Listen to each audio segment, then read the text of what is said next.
Hello বন্ধুরা, আসসালামু আলাইকুম। Welcome back to my channel Bengal mom cooking.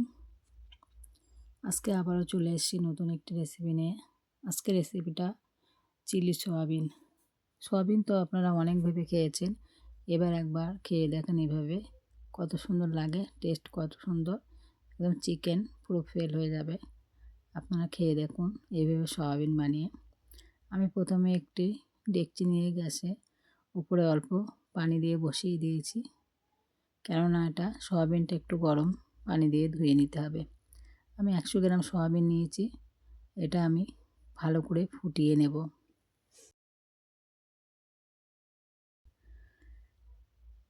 এটা ভালো করে ফুটিয়ে ভালো করে ধুয়ে নিতে হবে। ওর জন্য আমি পানিটা আগের থেকে বসিয়ে দিয়েছিলাম। দেখুন ভালো করে এটা ফুটিয়ে গেছে। নাড়াচাড়া দিয়ে ভালো করে এটা সিদ্ধ করে নিতে হবে। আমার সিদ্ধ হয়ে গেছে। আমি ওই পানিটা ফেলে দিয়ে আবারও পরিষ্কার পানি দিয়ে ধুয়ে নিয়ে এসেছি। ভালো করে চেপে চেপে এটা উঠিয়ে নিচ্ছি। না চাপলে এর মধ্যে পানি থাকলে কিন্তু সয়াবিনটা ভালো লাগবে না, ওর জন্য পানিটা চেপে চেপে আমি বার করে নিচ্ছি। পরিষ্কার পানি দিয়ে ধুয়ে বার করা হয়ে গেল। তারপরে আমি সয়াবিনটা মাখিয়ে নেব সব কিছু মিশ্রণ দিয়ে। তারপরে আমি আরও একটু বাটি নিয়েছি, একটি বাটির মধ্যে আমি ঢেলে দিচ্ছি সয়াবিনগুলো ঢেলে দিয়ে। তারপরে একে একে শুকনো মশলাগুলো আমি মাখিয়ে নেব। তারপরে আমি অল্প করে একটু নুন দিয়েছি, কেননা নুনটা স্বাদ মতন দিতে হবে। নুনটা দিয়ে হলুদের গুঁড়ো দিয়েছি, জিরে গুঁড়া, মরিচের গুঁড়া আর শুকনো ঝালের গুঁড়া সব কিছু দিয়ে আমি ভালো করে শুকনোটা আগে মাখিয়ে নেব। আমি সব কিছু অল্প অল্প করে দিয়েছি, দিয়ে ভালো করে এটা মাখিয়ে নিচ্ছি। শুকনো উপকরণগুলো না মাখালে পরে মাখানো যাবে না, ওই জন্য আমি আগের থেকে মাখিয়ে নিচ্ছি।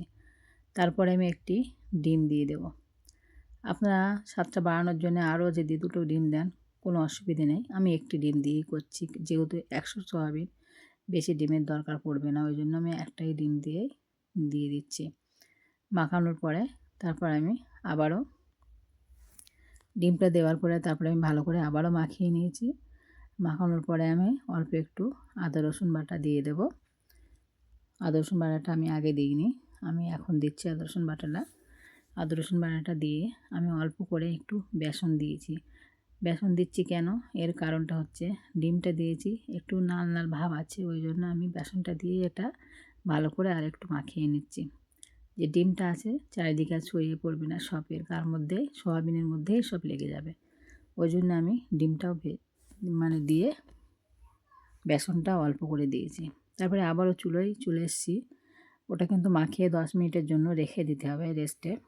তারপরে আমি চলে এসেছি 10 মিনিট পর। প্যান বসিয়ে দিয়ে অল্প একটু সরিষার তেল দিয়েছি।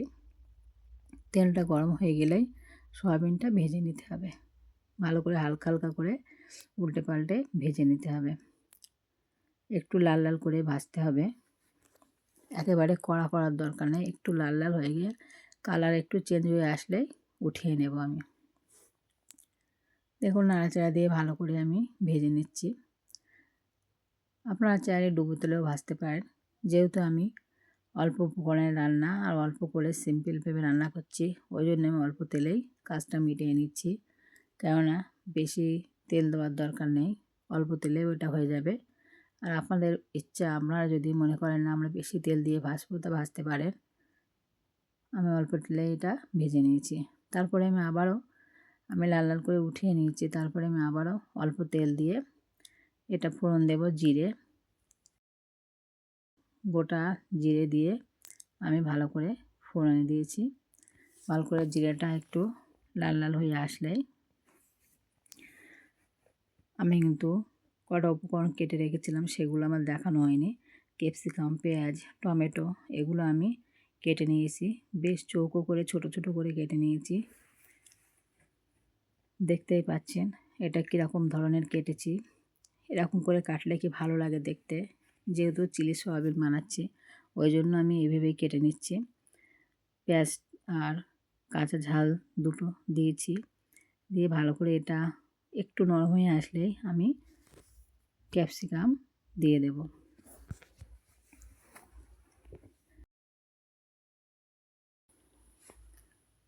একটু নরম হয়ে আসলে আমি ক্যাপসিকামগুলো দিয়ে দিয়েছি।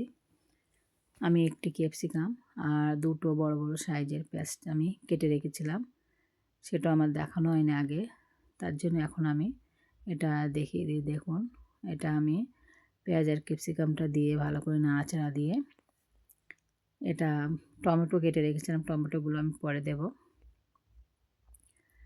তার আগে আমি একটু অল্প করে সয়া সস আর টমেটো সস নিয়ে আমি এক সাইডে রেখে দিচ্ছি। এর মধ্যে আমি এগুলো একটু নরম হয়ে আসলে আমি টমেটোগুলোও দিয়ে দিচ্ছি, কারণ টমেটো আগে দিলে আগের থেকে তাড়াতাড়ি এটা টমেটোটা গলে যায়, ওই জন্য আমি আগের থেকে দিইনি। ক্যাপসিকাম আর পেঁয়াজটা আগের থেকে একটু নরম করে নিয়েছি। তারপরে আমি অল্প করে একটু নুন দিয়েছি, যেহেতু সয়াবিনে অল্প নুন দেওয়া ছিল, ওই জন্যে আমি অল্প করেই নুন দিয়েছি। অল্প করে হলুদের গুঁড়া আর জিরে গুঁড়া দিয়েছি। সয়াবিনের মধ্যে সব কিছু আছে যেহেতু, ওই জন্য আমি অল্প করে সব কিছু দিয়ে দিচ্ছি।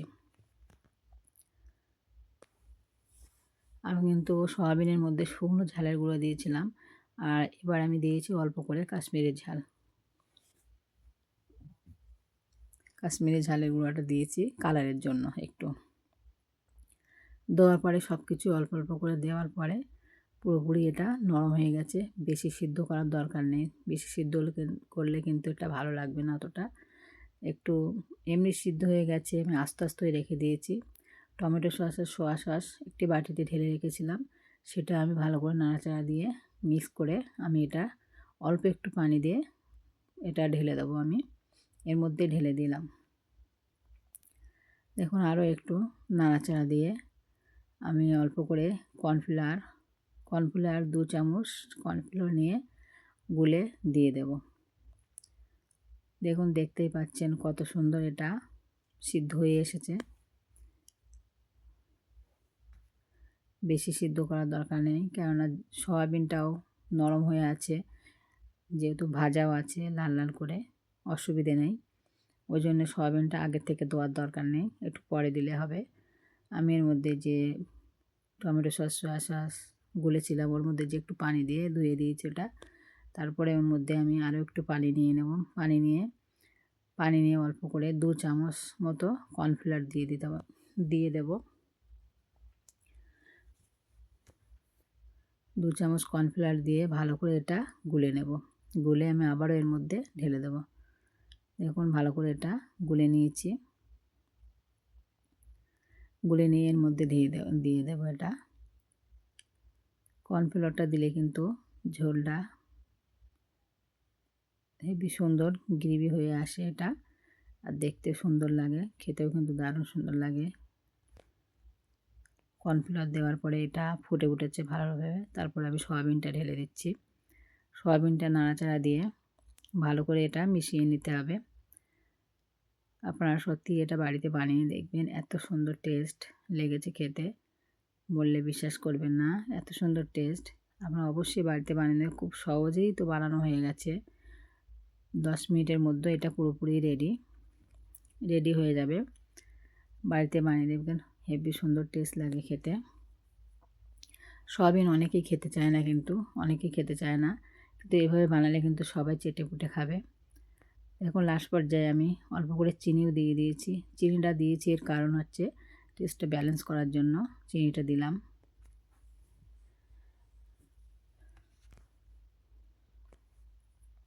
চিনিটা দেওয়ার পরে আমি আবার একটু নাড়াচাড়া দিয়ে ভালো করে আমি মিশিয়ে নিচ্ছি। তারপরে আরও একটু, ঝোলটা দেখতে পাচ্ছি মোটেই নেই, ওই জন্য আমি আরেকটু পানি দেব। পানি দিয়ে দেব। পরে আমি ওর উপরে ধনেপাতা ছড়িয়ে দিয়েছি। ধনেপাতাটা অপশানালি, আপনারা চাইলে দিতে পারেন, না চাইলে নাও দিতে পারেন, কিন্তু আমার এটা ভালো লাগে, ওই জন্য আমি ধনেপাতাটা দিয়েছি। ধনেপাতাটা দিয়ে ভালো করে নাড়াচাড়া দিয়ে নিচ্ছি। তারপরে লাস্টে আমি এলাচের গুঁড়োও দিয়ে দেবো। এলাচের গুঁড়োও দিয়ে দিয়েছি। এবারে আমি নামিয়ে নেব, এটা পুরোপুরি রেডি, আমি নামিয়ে নেব। দেখুন, নামিয়ে পরিবেশন করছি দুপুরে গরম ভাতে খাওয়ার জন্য।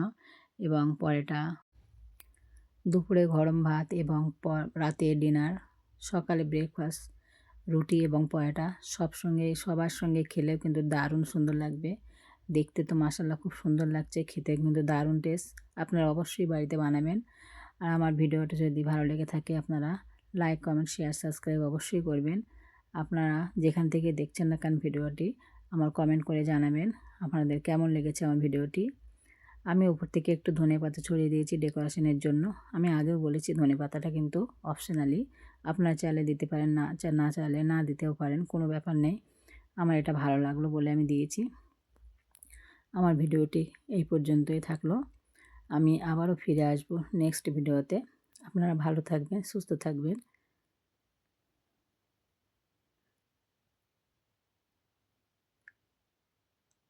আপনারা কমেন্ট করে অবশ্যই জানাবেন আমার ভিডিওটি কেমন লেগেছে।